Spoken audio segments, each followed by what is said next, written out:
fallu 30 ans pour comprendre que certaines personnes ne restent loyales que tant que cela leur profite. C'est une dure vérité, la plupart des gens ne sont pas loyaux par amour. Leur loyauté dépend entièrement de ce qu'ils obtiennent de vous.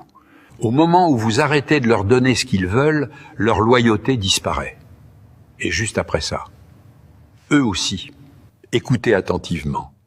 Observez les gens autour de vous. Remarquez qui se présentent quand vous n'avez rien à offrir. Compte ceux qui t'appellent quand tu as des difficultés, ceux qui restent quand tout s'écroule. Combien vous aiment sans condition? Réfléchissez vraiment. Combien y en a-t-il quand il n'y a rien à prendre? La plupart des gens sont là pour ce qu'ils peuvent obtenir. Votre aide, votre argent, vos relations, votre image. Tant que vous donnez, ils resteront proches. Ils souriront, vous appelleront leur ami, promettront fidélité avec des mots doux. Mais le jour où vous n'avez plus rien à offrir, quand c'est vous qui avez besoin d'aide, ils disparaissent, partis, silencieux, soudainement trop occupés. C'est là que la réalité frappe et que le masque de l'amitié tombe. C'est là que vous le voyez enfin clairement. Ce n'étaient pas du tout vos amis, c'étaient vos clients. Et sans le savoir, vous êtes devenus leurs fournisseurs. Toujours donner, toujours fournir, jusqu'à ce que vous soyez vide. Mais vous ne devez à personne de donner sans limite. Votre gentillesse n'est pas un contrat. Votre amour n'est pas une transaction commerciale.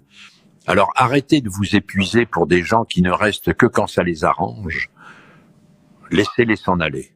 Gardez votre temps, votre amour et votre énergie pour les quelques personnes qui restent. Non pas pour ce que vous donnez, mais pour qui vous êtes. Un alcoolique agit comme un poison au sein de la famille. Il ne se détruit pas seulement lui-même, il entraîne aussi ceux qu'il aime. Où qu'il aille, la joie s'estompe. Quand il rentre ivre, la chaleur de la maison disparaît. Ce qui était autrefois un lieu sûr est rempli de peur, de tension et de silence. Derrière l'homme qui boit sans arrêt, il y a souvent une femme, épuisée et brisée à l'intérieur. Trop fatiguée pour continuer à se battre, elle a arrêté de rêver.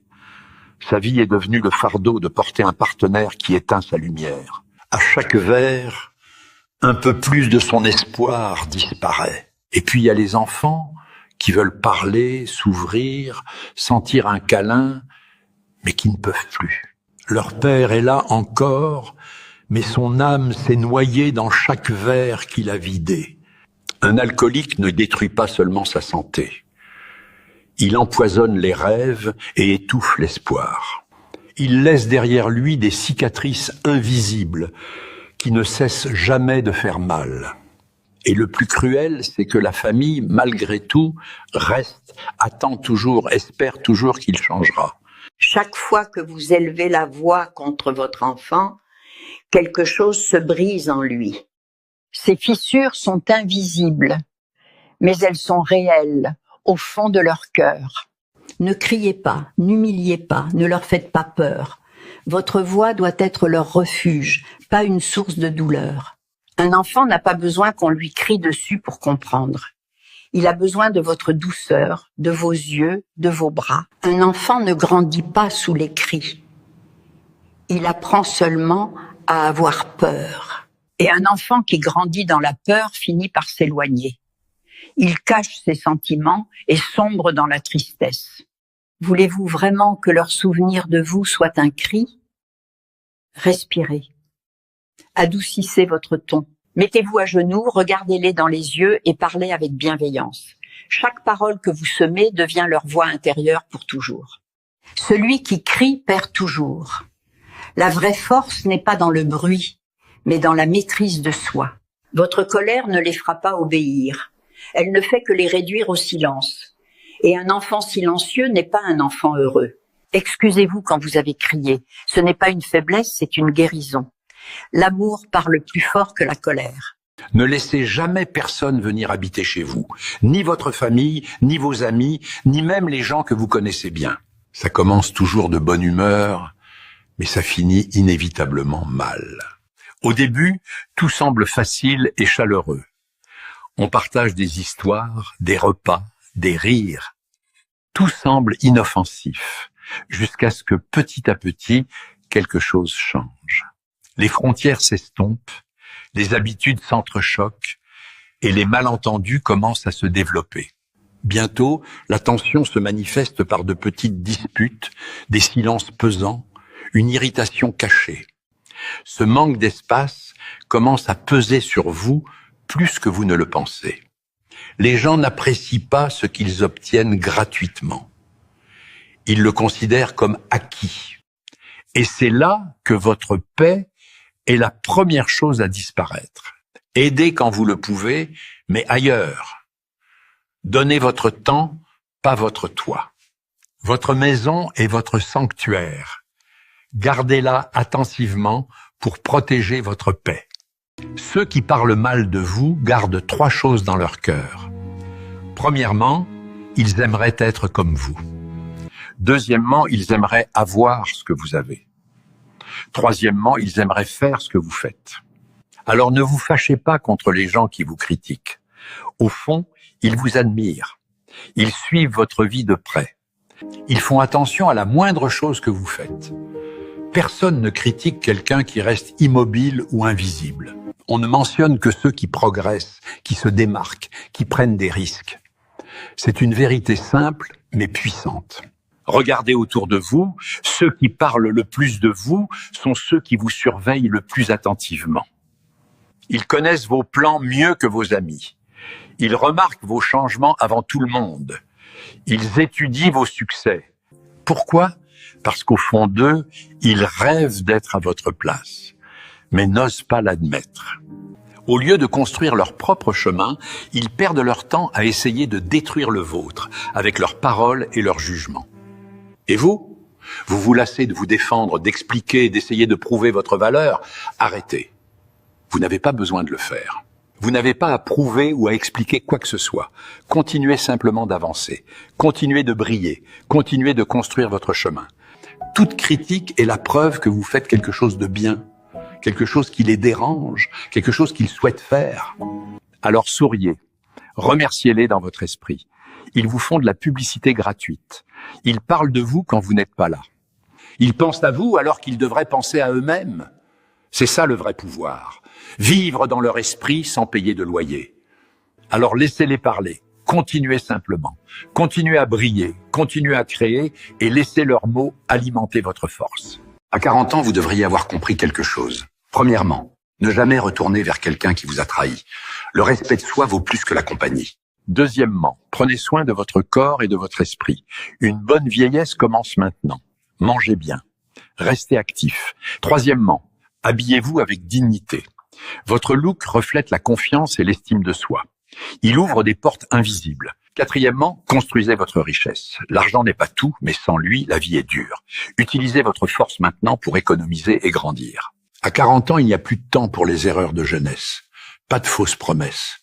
Pas de perte d'énergie. Pas de mauvaises habitudes.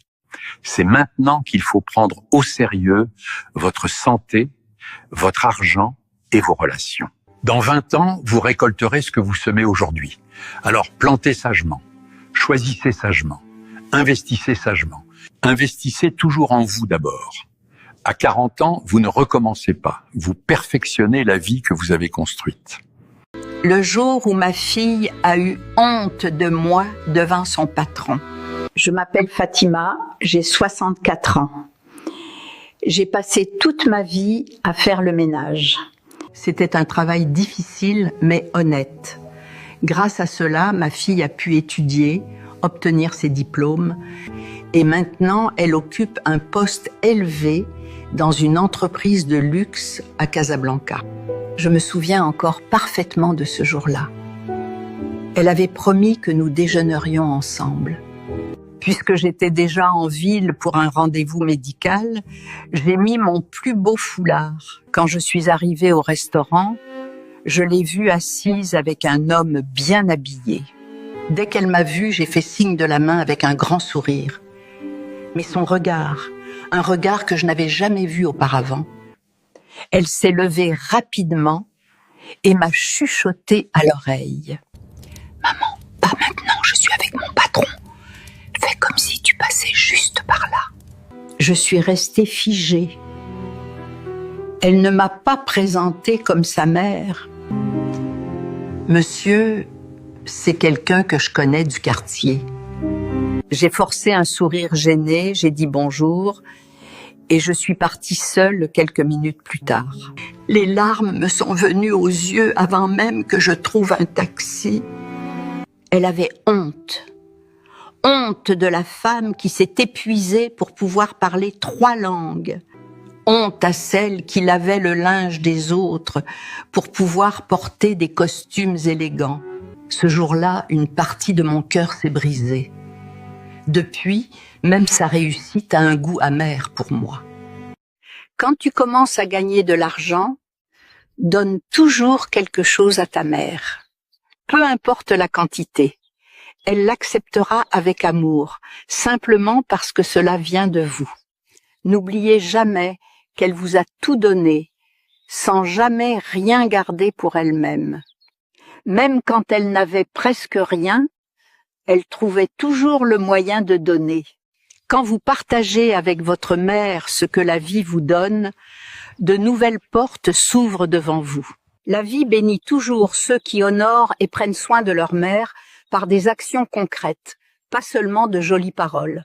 Votre mère ne demande jamais rien. Elle ne réclame pas et ne se plaint pas. Mais elle a besoin de sentir qu'elle compte toujours, qu'elle n'est pas oubliée, que ses sacrifices n'ont pas été vains. Alors donnez-lui, même un peu, même quand les temps sont durs pour vous. Offrez-lui quelque chose qui vient du cœur. Ce geste nourrit son âme et lui rappelle qu'elle vit toujours dans votre cœur. Plus vous donnez à votre mère, plus la vie vous redonne. Celui qui honore sa mère ne manque jamais de rien. Une femme intelligente ne se pose pas de questions, ni ne perd de temps à empoisonner son cœur avec des doutes. Elle apprécie, elle vit, elle aime, elle est heureuse. Elle sait ce qu'elle a, ce qu'elle veut et ce qu'elle vaut.